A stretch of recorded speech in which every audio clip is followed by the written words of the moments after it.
Hello everyone, विश्व गुरु classes में आप सबका हार्दिक स्वागत है। कल की क्लास में हम लोगों ने ऊर्जा और गतिज ऊर्जा के बारे में पढ़ा था। मैंने आपको बताया था कि किसी भी वस्तु में गति के कारण जो कार्य करने की क्षमता होती है उसे हम उस वस्तु की गतिज ऊर्जा कहते हैं। अब गतिज ऊर्जा के उदाहरण के रूप में हमने आपको कुछ बातें बताई हुई थी, जैसे एक फेंका हुआ पत्थर जो होता है उसमें गतिज ऊर्जा होती है, बंदूक से जो चली हुई गोली होती है उसमें भी गतिज ऊर्जा होती है। आप हथौड़े से पटकते हैं किसी चीज़ को तोड़ने के लिए या किसी कील वगैरह को गाड़ने के लिए, तो उस स्थिति में हथौड़े में भी गतिज ऊर्जा होती है। तो एक और एग्जाम्पल हमने आपको बताया था, जब तेज़ हवाएं चलती हैं, आंधी चलती है, तो उसमें भी गतिज ऊर्जा होती है। तो गतिज ऊर्जा के ऐसे ढेरों एग्जाम्पल हो जाएंगे। उसके बाद हमने आपको बताया था कि गतिज ऊर्जा का जो फॉर्मूला होता है वो क्या होता है। तो मैंने आपको बताया था कि अगर किसी भी वस्तु का या पिंड का द्रव्यमान m है और ये वस्तु v वेग से गति कर रही है, तो इसकी गतिज ऊर्जा होगी k = ½ mv²। यानी कि क्या होगा, m होगा वस्तु का द्रव्यमान, v होगा वस्तु का वेग और 1/2 का इसमें गुणा हो जाएगा। तो इस तरह से k = 1/2 mv²। ये फॉर्मूला आपको अच्छे से याद कर लेना है। इसका डेरिवेशन क्या होता है, इसको हम कैसे प्रूव करते हैं, ये भी हमने आपको कल बताया था। एक्चुअली होता क्या है कि किसी वस्तु को गतिमान करने के लिए, यानी उसका वेग बढ़ाने के लिए हमें बल लगाना पड़ता है। हम पढ़े भी हैं कि जब तक किसी वस्तु पर बल कार्य नहीं करेगा उसकी गति में या उसकी अवस्था में कोई परिवर्तन नहीं होगा। तो यदि हम चाहते हैं कि वस्तु गतिमान हो जाए, उसके वेग को बढ़ाएंगे, तो निश्चित रूप से हमें कार्य करना पड़ेगा। और यही जो कार्य हम करेंगे, यानी हम जो अपनी ऊर्जा खर्च करेंगे, वो उस वस्तु को गतिज ऊर्जा के रूप में प्राप्त हो जाती है। और इस तरह से हमें गतिज ऊर्जा का व्यंजक प्राप्त हो गया था। आज हम पढ़ेंगे स्थितिज ऊर्जा क्या होती है। उसके बाद ऊर्जा के तमाम रूप हैं। बेसिकली ये सब स्थितिज ऊर्जा ही है, ठीक है। नाभिकीय ऊर्जा क्या होती है, रासायनिक ऊर्जा क्या होती है, प्रकाश ऊर्जा है, ध्वनि भी ऊर्जा है। तो बहुत ऊर्जा ही है, पूरी दुनिया ऊर्जा से ही चल रही है। और ऊर्जा का मुख्य स्रोत क्या है, तो हम सब जानते हैं कि ऊर्जा का जो मुख्य स्रोत है हमारा, वो सूर्य है। सभी प्रकार की ऊर्जाओं का मुख्य स्रोत सूर्य है। तो एक एक करके चलो आज पढ़ते हैं। तो सबसे पहले हम समझते हैं स्थितिज ऊर्जा क्या होती है। तो समझेंगे, देखिए नाम में ही इसका मतलब छिपा हुआ है। स्थितिज ऊर्जा, स्थितिज ऊर्जा, इसको हम कहते हैं पोटेंशियल एनर्जी, पोटेंशियल एनर्जी, ठीक है। तो देखिए नाम में मतलब कैसे छुपा है, इसको आप ऐसे समझेंगे। स्थितिज यानी कि किसी भी वस्तु की जो स्थिति है, स्थिति के कारण उसमें जो कार्य करने की क्षमता होती है, उसे हम उस वस्तु की स्थितिज ऊर्जा कहते हैं। बहुत सिंपल वे में आप समझिएगा। स्थितिज शब्द किससे बना है, स्थिति से। तो किसी भी वस्तु में उसकी अपनी स्थिति के कारण जो कार्य करने की क्षमता होती है, उसे हम उस वस्तु की स्थितिज ऊर्जा कहते हैं। अब यहाँ स्थिति से एक और मतलब हो सकता है कि अगर हम क्या करें, उसकी अवस्था में परिवर्तन कर दें, तो स्थिति के बजाय हम अवस्था शब्द भी कह सकते हैं कि किसी भी वस्तु में या किसी भी पिंड में उसकी अवस्था के कारण, जो उसकी दशा है, उसके कारण उसमें जो कार्य करने की क्षमता है, उसे भी हम क्या कहेंगे, स्थितिज ऊर्जा कहेंगे। जैसे आप ऐसे समझिएगा कि अगर हमें क्या करना होता है, मान लीजिए अभी मैंने आपको कील का एग्जाम्पल दिया कि अगर हमें कील को क्या करना है, धंसाना है, तो पहले हमें हथौड़े को ऐसे ऊपर उठाना पड़ता है और फिर हथौड़े को नीचे मारेंगे तो कील धंस जाएगी। अगर हथौड़ा हमने उठाया क्यों है, तो आप थोड़ा ये समझिए बेसिकली कि जब हथौड़ा ज़मीन पर था, ये मान लीजिए ज़मीन में हमें यहाँ पे एक कील जो है वो हमें इसमें धंसानी है, ठीक है। तो अगर हथौड़ा पहले से ही ज़मीन पर होगा और इसको हम उठाएंगे नहीं, तो क्या कभी भी ये कील इसके अंदर जा पाएगी, नहीं जा पाएगी। क्यों? क्योंकि हथौड़े में इस समय कार्य करने की क्षमता नहीं है। वो कब आएगी, जब हम हथौड़े को ऊपर उठाएंगे। अब देखिए ऊपर उठाने से हुआ क्या है, मान लेते हैं कि जो हमारा हथौड़ा है उसका जो भार है वो कितना है, वो है mg। भार क्या होता है, पृथ्वी के द्वारा किसी वस्तु पर पृथ्वी के केंद्र की ओर लगाया गया आकर्षण बल। तो भार मान लेते हैं कितना है, तो इसका द्रव्यमान यदि m होगा तो हथौड़े का भार हो जाएगा mg। तो इस भार के कारण ये हथौड़ा हमेशा नीचे रहना चाहेगा।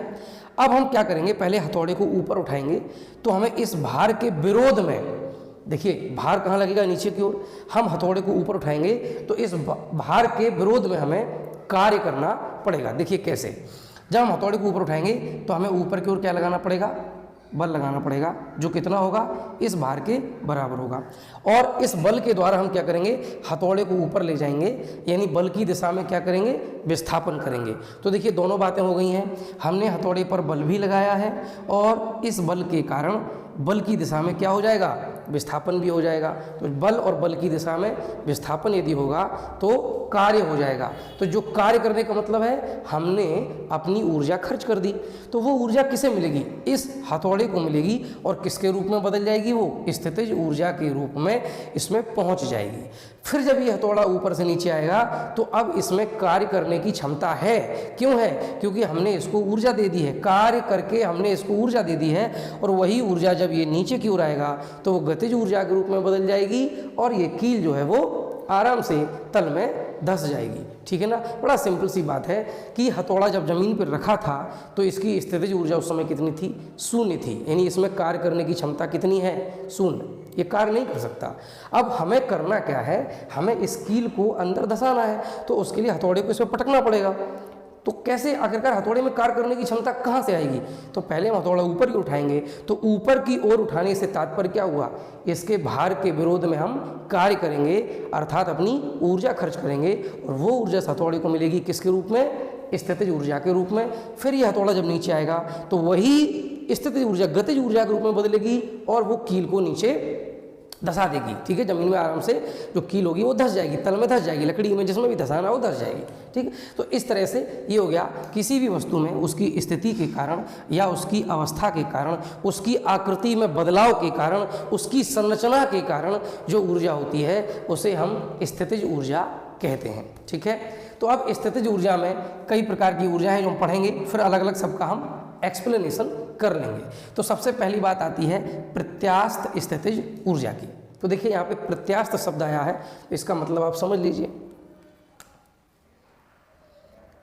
प्रत्यास्थ शब्द बना है प्रत्यास्थता से। प्रत्यास्थता का मतलब होता है इलास्टिसिटी, इलास्टिसिटी।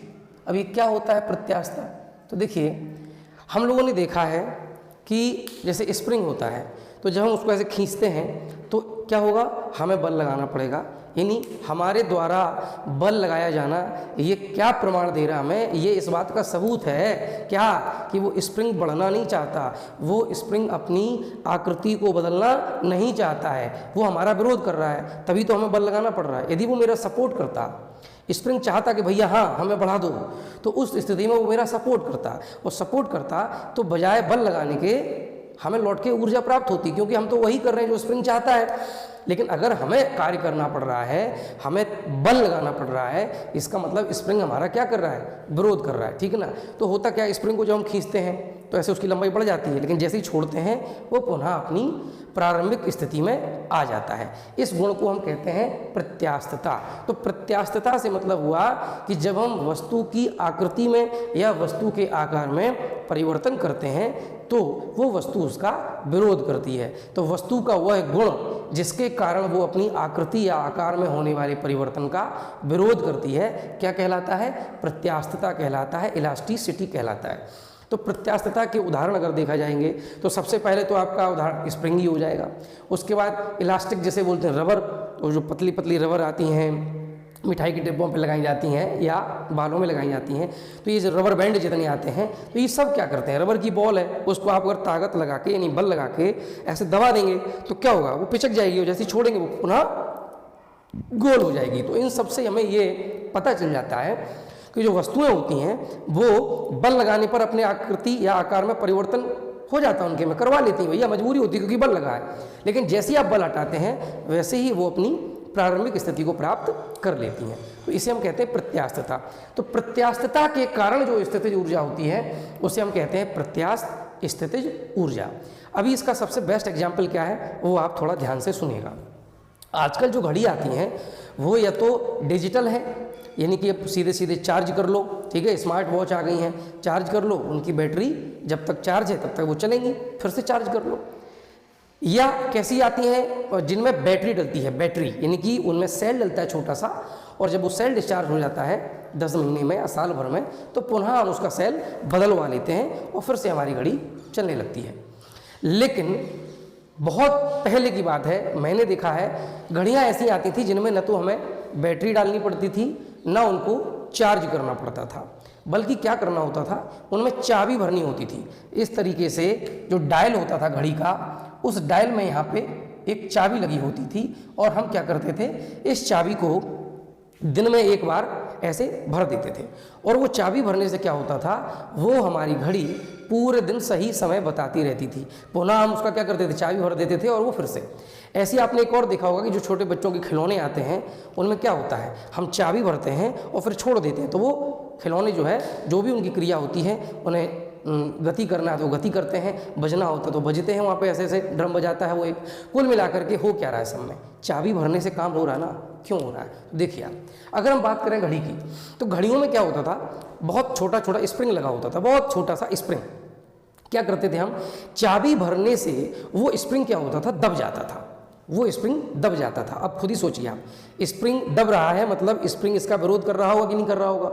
भाई स्प्रिंग को जब हम दबा रहे होंगे तो स्प्रिंग अपने दबाने का विरोध कर रहा होगा कि भैया हमको मत दबाओ, देखो हम बहुत दब गए हैं, वो छोटे होते चले जा रहे हैं, विरोध कर रहा होगा। लेकिन फिर भी भैया हम ज़्यादा ताकतवर हैं, हमने क्या किया, उसकी चाबी को हम भरते गए। तो चाबी भरने से क्या हो रहा है, एक्चुअली हम क्या कर रहे हैं, चाबी के माध्यम से हम उस स्प्रिंग के ऊपर एक बल लगा रहे हैं और वो बल क्या कर रहा है, लगातार स्प्रिंग को दबाते हुए चला जा रहा है। यानी हमने क्या किया, हमने कार्य किया, हमने अपनी ऊर्जा खर्च की और उस ऊर्जा के कारण, उस कार्य के कारण वो स्प्रिंग दब गया।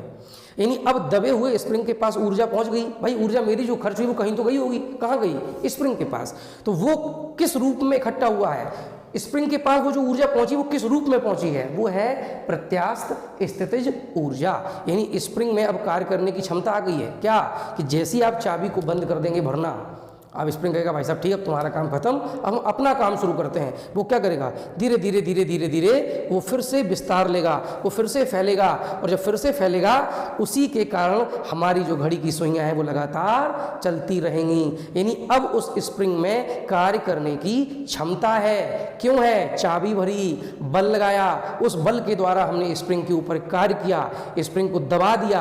अब स्प्रिंग में आ गई है प्रत्यास्थ स्थितिज ऊर्जा, यानी प्रत्यास्थता के कारण स्प्रिंग ने विरोध किया, हमने चाबी भरी, बल लगाया, बल के द्वारा हमने कार्य किया, और वो कार्य जो है स्प्रिंग में अब स्थितिज ऊर्जा के रूप में कलेक्ट हो गया है, जिसे हम क्या कहेंगे, प्रत्यास्थ स्थितिज ऊर्जा। चाबी भरने के बाद जब आप छोड़ देंगे, स्प्रिंग लगातार क्या करेगा, धीरे धीरे धीरे धीरे फैलेगा, और जिसकी वजह से लगातार सुइयां चलती रहेंगी। तो आपको अच्छे से समझ में आ गया होगा। ऐसी क्या होता है, जो खिलौने होते हैं जब टूट तो जाते ही हैं, सभी बच्चे खिलौने 1-2 दिन में तोड़ लेते हैं। फिर आप देखना उसमें क्या होता है, एक पत्ती लगी होती है, पतली सी पत्ती लगी होती है। जब हम चाबी भरते हैं तो पत्ती जो होती है वो ऐसे ऐसे ऐंठन ले लेती है, यानी बहुत ज़्यादा उसमें ऐसे ऐसे फेरे लग जाते हैं, बहुत ज़्यादा फेरे लग जाते हैं। क्या होता है, जैसे आप चाबी भरना बंद करते हैं वो पत्ती पुनः अपने प्रारंभिक रूप को पाने की कोशिश करती है, वो उसके जो फेरे हैं वो खुलने लगते हैं, और इस वजह से वो खिलौना खेलता है। ठीक है, तो ये हो गया प्रत्यास्थ स्थितिज ऊर्जा। अब बात करते हैं गुरुत्वीय स्थितिज ऊर्जा की। तो अभी गुरुत्वीय स्थितिज ऊर्जा का हमने आपको एग्जाम्पल क्या बताया था, ये हथौड़े वाला। देखिए हथौड़े में क्या हुआ था, जब हमने हथौड़े को ऐसे ऊपर की ओर उठाया था तो एक्चुअली हमने क्या किया था, जो हथौड़े का भार है वही तो गुरुत्वीय बल है। पृथ्वी द्वारा लगाए गए आकर्षण बल को ही तो हम भार कहते हैं, यानी गुरुत्व बल को ही तो भार कह रहे हैं। तो क्या हो रहा है, जो पृथ्वी का गुरुत्वीय बल लग रहा है हथौड़े पर, हम उसके विरोध में कार्य कर रहे हैं, और वो जो कार्य करेंगे यानी अपनी जो ऊर्जा खर्च करेंगे वो हथौड़े को मिल जाएगी। किसके रूप में, गुरुत्वीय स्थितिज ऊर्जा के रूप में। तो हम गुरुत्वीय स्थितिज ऊर्जा के बारे में यदि बताएंगे तो क्या कहेंगे कि गुरुत्वीय बल के विरुद्ध, गुरुत्वीय बल के विरुद्ध कार्य करने से जो वस्तु में कार्य करने की क्षमता विकसित हो जाती है उसे हम कहेंगे वस्तु की गुरुत्वीय स्थितिज ऊर्जा। फिर से समझिएगा, गुरुत्वीय बल के विरुद्ध क्या करने से? कार्य करने से जो वस्तु में कार्य करने की क्षमता विकसित हो जाती है, यानी उसमें जो ऊर्जा आ जाती है, उसी को हम कहते हैं वस्तु की गुरुत्वीय स्थितिज ऊर्जा। ऐसे इसको क्या कहेंगे? प्रत्यास्थता के कारण, भाई प्रत्यास्थता थी स्प्रिंग में तभी तो विरोध करेगा, तो प्रत्यास्थता के कारण जो वस्तु में स्थितिज ऊर्जा संचित हो जाती है उसे हम प्रत्यास्थ स्थितिज ऊर्जा कहते हैं। तो गुरुत्वीय स्थितिज ऊर्जा क्या है? हथौड़े का भार है mg नीचे की ओर, मान लीजिए हम क्या करते हैं, इसको ऊपर की ओर ले जाते हैं, तो हम क्या करेंगे, इस भार के विरोध में कार्य करेंगे, उस कार्य के कारण हथौड़े में की ऊर्जा होगी जिसे कहेंगे गुरुत्वीय स्थितिज ऊर्जा। जैसे मान लीजिए ऊपर से क्या होता है, कोई पत्थर गिरता है, ठीक है, आपने देखा होगा जब ओले गिरते हैं, ओले, तो ओले जब बड़े बड़े ओले होते हैं ना, तो वो कभी कभी क्या करते हैं, जो सीमेंट वगैरह की टीन आती है उस चादर को फोड़ देते हैं, वो टूट जाती है, ठीक है। तो कुल मिला के सिर पे गिरेंगे तो सिर में भी कार्य हो जाएगा, ठीक है। तो कहने का मतलब मेरा ये है कि जब ओले ऊपर से गिर रहे हैं तो उनमें क्या है, उनमें है गुरुत्वीय स्थितिज ऊर्जा, और वो गुरुत्वीय स्थितिज ऊर्जा के कारण क्या हो रहा है, उनकी वो स्थितिज ऊर्जा किसमें बदल रही है, वो स्थितिज ऊर्जा बदल रही है गतिज ऊर्जा में। वो नीचे आते आते वो गतिज ऊर्जा में बदल जाती है, उस समय गति सबसे ज़्यादा होती है और गतिज ऊर्जा का परिणाम हमें दिखाई देता है, ठीक है। चलिए खैर, अब अगर हम गुरुत्वीय स्थितिज ऊर्जा के लिए व्यंजक बनाना चाहें, इसके लिए कोई फॉर्मूला बनाना चाहें तो क्या होता है, देखिए।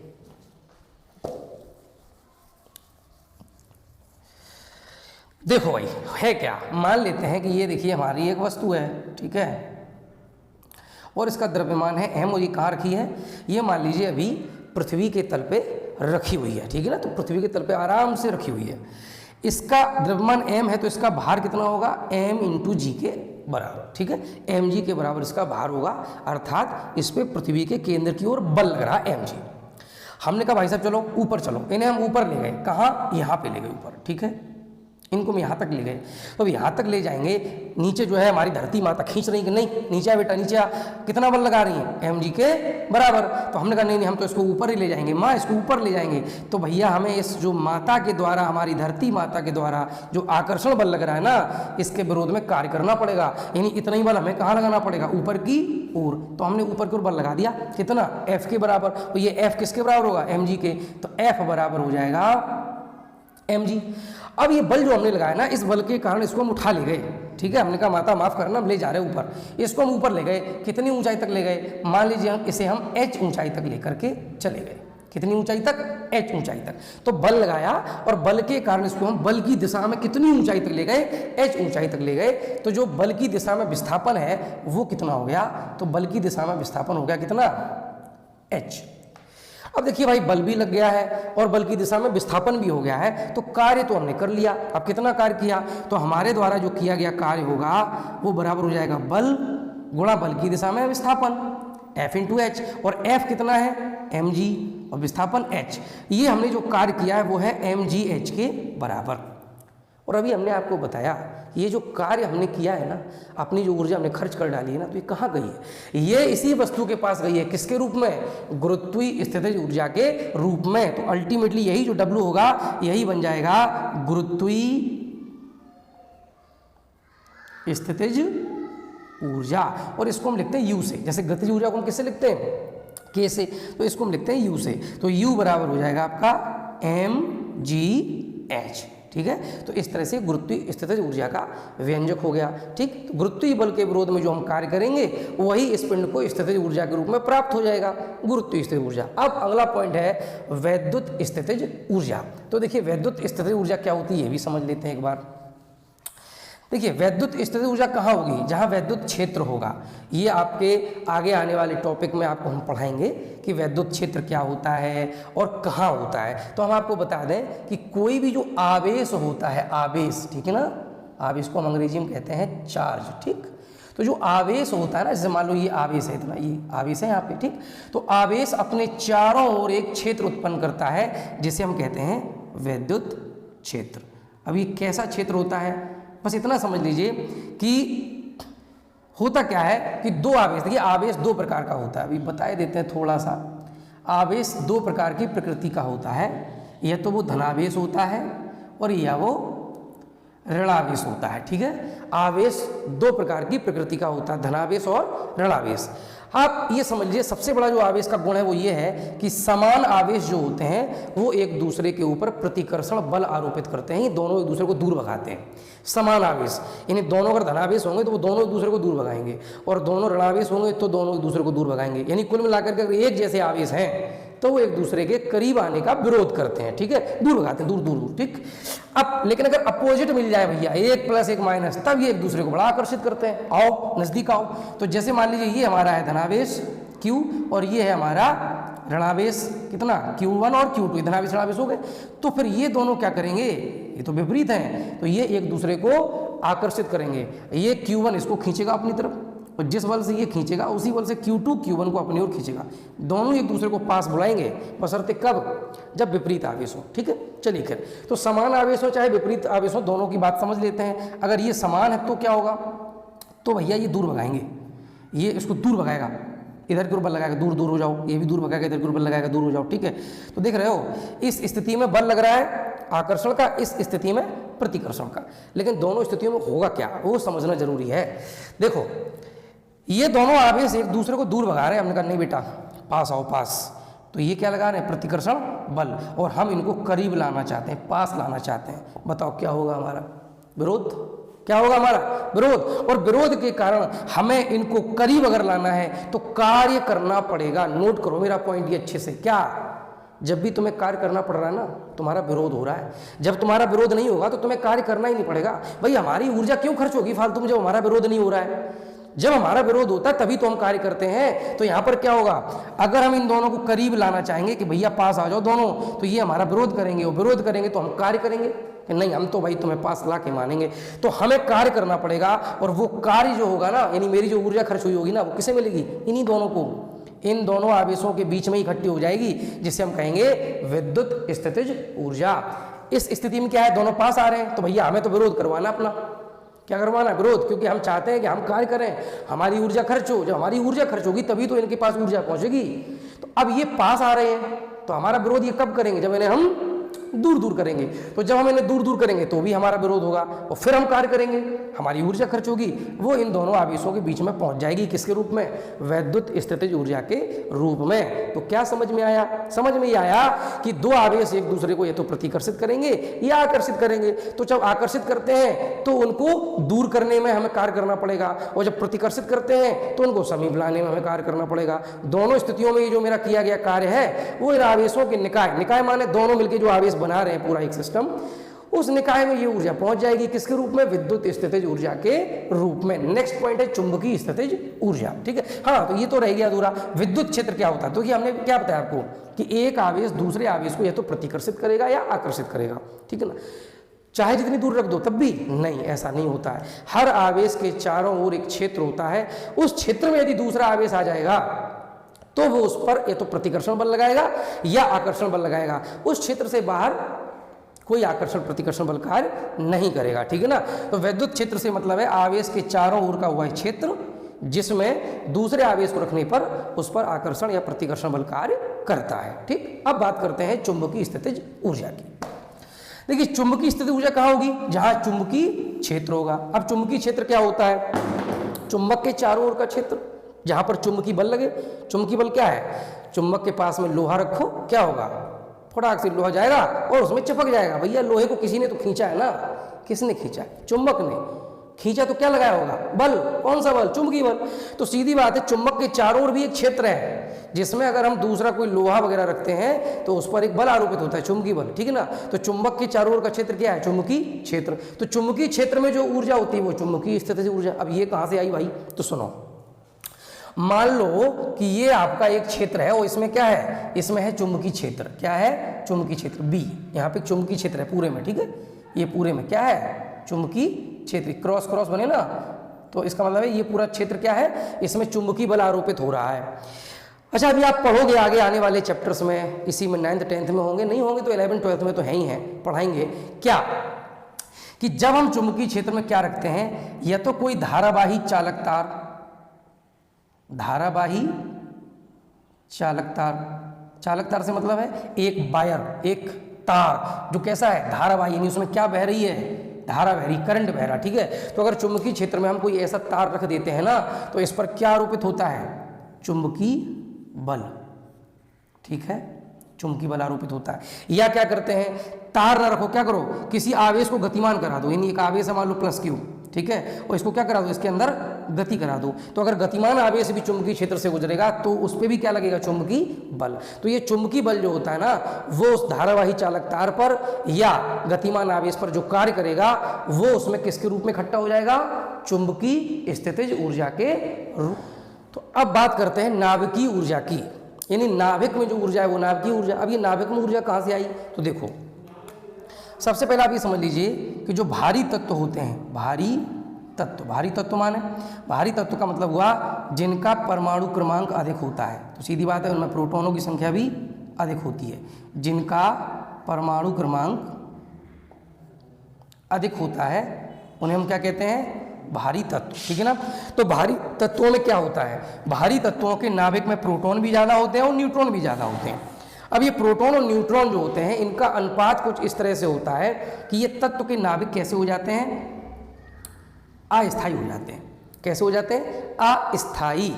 और अस्थायी होने के कारण ये जो नाभिक होते हैं ये अपने से कुछ किरणें, यानी कण होते हैं, वो किरणों के रूप में निकलते हैं। अल्फा किरणें, बीटा किरणें और गामा किरणें, ठीक है, यानी कि कुछ किरणों का उत्सर्जन करते हैं और ये एक तत्व से दूसरे तत्व में बदलते रहते हैं। ये क्रिया तब तक चलती है जब तक ये अंतिम स्थायी तत्व में नहीं बदल जाते। तो ये जो किरणें निकलती हैं इनसे हमें क्या मिलती है? ऊर्जा मिलती है। तो ये नाभिकीय ऊर्जा हो गई। और नाभिकीय ऊर्जा क्या होती है? देखिए, एक बड़ा नाभिक जैसे है और इस बड़े नाभिक पे क्या करते हैं हम? न्यूट्रॉन का अटैक कराते हैं। न्यूट्रॉन इसके ऊपर हम डालते हैं। अटैक माने बहुत तेज गति से जाता हुआ न्यूट्रॉन इस नाभिक से टकराएगा। जब ये न्यूट्रॉन इस नाभिक पर अटैक करता है तो ये जो न्यूट्रॉन होता है वो क्या करता है? वो छोटे छोटे दो नाभिकों में बढ़ जाएगा। ये जो बड़ा जो नाभिक होगा ये छोटे छोटे दो या दो से अधिक नाभिकों में बढ़ जाएगा और साथ में क्या निकलेगी? बहुत सारी ऊर्जा निकलेगी। तो ये ऊर्जा भी क्या कहलाएगी? नाभिकीय ऊर्जा। और इस क्रिया को हम कहते हैं नाभिकीय विखंडन। विखंडन माने टूटना। तो नाभिक का टूटना। कब टूटता नाभिक? जब हम एक भारी नाभिक के ऊपर न्यूट्रॉन की बमबारी कराते हैं। बमबारी से मतलब होता है न्यूट्रॉन बहुत तेज गति से इसके ऊपर अटैक करते हैं। तो ये भारी नाभिक यानी बड़ा नाभिक दो या दो से अधिक छोटे छोटे नाभिकों में टूट जाएगा और साथ में बहुत अधिक ऊर्जा निकलती है। इसे अभी हम कहेंगे नाभिकीय ऊर्जा। यह क्या होता है? मान लीजिए कि दो छोटे छोटे नाभिक होते हैं और इनको हम मिला करके एक बड़ा नाभिक बना लेते हैं। दो छोटे छोटे नाभिक होते हैं और इनको मिला करके हम एक बड़ा नाभिक बना लेते हैं। इस क्रिया में भी क्या होता है? बहुत ज़्यादा ऊर्जा की मात्रा निकलती है और इसको भी हम कहते हैं नाभिकीय ऊर्जा।